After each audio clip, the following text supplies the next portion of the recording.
खूबसूरत historical द्रमन ground से आप सभी का अभिनंदन करते हैं, आपको मुबारकबाद पेश करते हैं।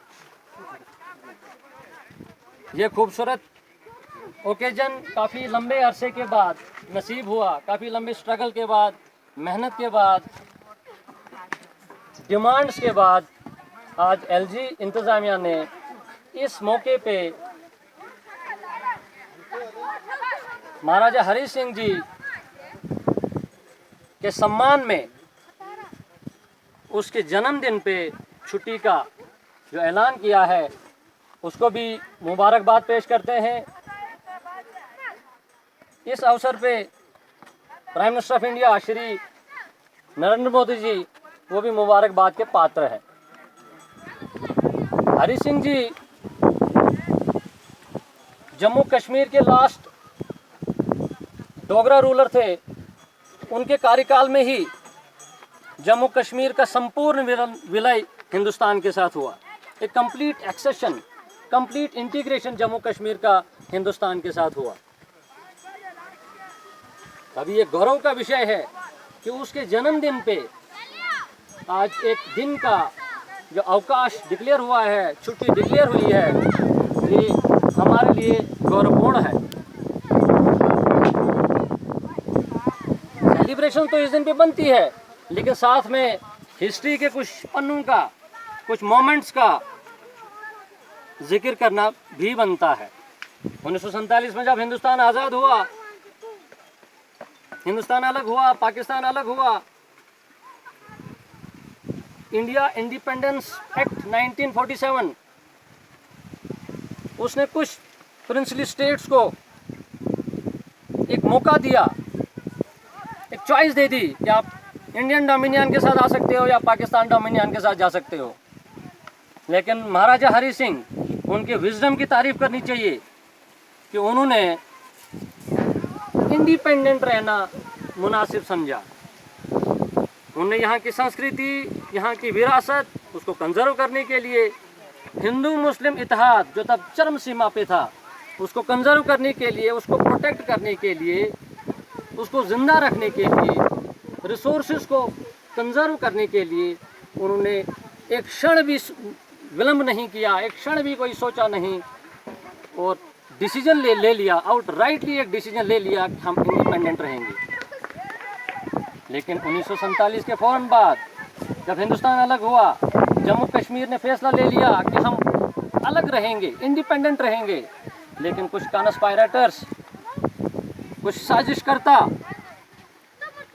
उनको ये अच्छा नहीं लगा कि जम्मू कश्मीर एक इंडिपेंडेंट रहे, जम्मू कश्मीर का हिंदू मुस्लिम इत्तेहाद वो बरकरार रहे, यहाँ अमन बरकरार रहे, यहाँ डेवलपमेंट बरकरार रहे। तो उन्होंने कॉन्स्पायरेसी करी और उस कॉन्स्पायरेसी के तहत ही पाकिस्तान के उस काली करतूत सामने आई और पाकिस्तान के वहाँ की आर्मी, पाकिस्तान के जो बाकी वहाँ पे टेररिस्ट थे, जो पठान थे, उन्होंने आक्रमण करना शुरू कर दिया जम्मू कश्मीर के। ये अक्टूबर 1947 की बात है। तब महाराजा हरि सिंह उसने सोचा कि यहाँ की जो माइनॉरिटी है, यहाँ के जो अक़लियत में लोग रह रहे हैं, यहाँ का जो इत्तेहाद है वो डिसरप्ट होने जा रहा है, वो ख़त्म होने जा रहा है, वो ध्वस्त होने जा रहा है। वो फ़ौरन दिल्ली चले गए, प्राइम मिनिस्टर से मिले, नेहरू से मिले और कहा कि आप फ़ौरन फ़ौज जम्मू कश्मीर भेजिए, जम्मू कश्मीर की जो टेरिटरी है, जो बाउंड्री है, उसको प्रोटेक्ट करिए और हम संपूर्ण विलय अभी करने के लिए तैयार हैं। और 26 अक्टूबर 1947 को इंस्ट्रूमेंट ऑफ एक्सेशन साइन हुआ और जम्मू कश्मीर हिंदुस्तान का अटूट अंग, इंटीग्रल पार्ट बन गया। लेकिन उस अटूट अंग बनने के बाद उसमें कोई एग्रीमेंट नहीं था, उसमें कोई शक व शुबा नहीं था, उसमें कोई क्लाज नहीं था। एक कंप्लीट विलय उसी दिन हुआ। लेकिन उसके बाद कॉन्स्पायरेटर्स, जिनको फिर भी ये मंजूर नहीं था कि जम्मू कश्मीर हिंदुस्तान का पार्ट रहे, एक इंटीग्रल हिस्सा रहे, उस इत्तेहाद को जो है बरकरार रहे, फिर भी उन्होंने जो है कॉन्स्पायरेसी हैच करते हुए फर्दर इस पे काम करना शुरू कर दिया। उसी कानस पायरेसी का हिस्सा है नेहरू और शेख मोहम्मद अब्दुल्ला की फ्रेंडशिप, दोस्ती। उसी दोस्ती ने 35A और दफ़ा 370 को जन्म दिया हमारे हिंदुस्तान के कॉन्स्टिट्यूशन में। नहीं था कि यहाँ पे डेवलपमेंट होनी चाहिए, उसका एक ही मकसद था कि जम्मू कश्मीर में एक पर्टिकुलर चंक जो है, एक पर्टिकुलर सेगमेंट जो है जम्मू कश्मीर पे हुकूमत करे, यहाँ की पॉलिटिक्स पे काबिज रहे। डेवलपमेंट का कोई एजेंडा नहीं था, इकोनॉमिकली वीक करना है, कल्चरली कमज़ोर करना है, उस फैब्रिक को डिसरप्ट करना है।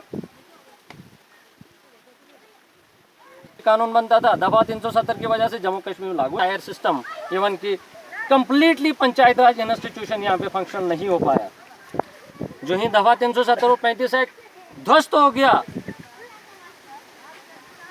हिंदुस्तान के सारे कानून ऑटोमेटिकली जम्मू कश्मीर में इम्प्लीमेंट होना शुरू हो गए।